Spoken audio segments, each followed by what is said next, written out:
ආයිබෝන් යාළුවනේ ගමේදී තියෙන YouTube channel එකට සාදරයෙන් පිළිගන්නවා. මම මේ සතා ගිය වීඩියෝ එක ගෙනාවා.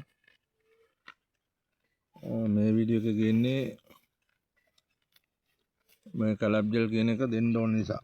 මේක දැන් කමෙන්ට් දාලා තිබ්බ කට්ටිය. මෙන්න මේ බෝතලේ මේ වගේ සතෙකුට අනිවාර්යෙන් අවුරුද්දකට සැරයක් මේ වගේ දෙකක්වත් දෙන්න ඕන. මේ දෙන විදිහ පෙන්නලා තියෙනවා. ඔයිට වඩා බෙල්ල උස්සන්නෙත් නැහැ. ඔන්න ඉදිරිය තියලා තමයි දෙන්නේ.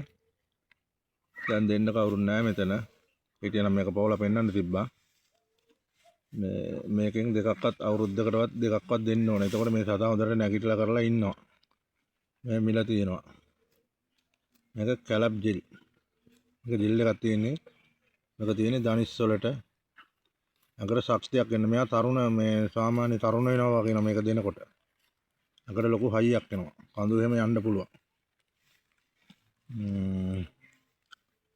ඒක කියන්න තමයි මේ වීඩියෝ කරේ. අනිවාර්යෙන්ම අර කමෙන්ට් එකක් දාලා දෙනවා මල්ලි කෙනෙක්. පැටව හතක් දාපු සතෙක් ඉන්නවා කියලා. හොඳට කිරි ගන්නවා කියලා කිව්වා. තවත් කිරි ගන්න පුළුවන් මේ වගේ එකක් දුන්නා නම්. මේක මිල වෙන්නේ 1900යි. 2000න් පල්ලෙයා කොහමද? මේකෙන් අවුරුද්දකට දෙකක් වගේ දෙන්න ඕන. පැටව දාන්න කිට්ටෝ වගේ ඉන්නකොට එකක් දෙන්න ඕන. අනිවාර්යයෙන්ම පැටව දැම්මට පස්සේ දෙන්න තියෙනවා නම් හොඳයි.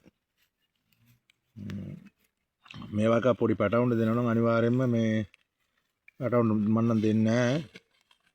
ඔයගොල්ලන් දෙනවා නම් පසුවැජ්ජෙන් උපදෙස් අරගෙන දෙන්න ඕන. මේක දෙන්නේ අතපය පන්න නැති වයස සත්තුන්ට. Subscribe to my channel. මේ සතාට අනිවාර්යයෙන්ම දැන් මේකෙන් දෙකක් දීලා තියෙන්නේ මේ තුන්වෙනි එක.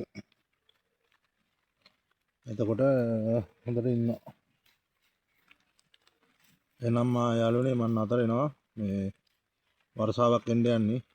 Subscribe. මම අතර එනවා.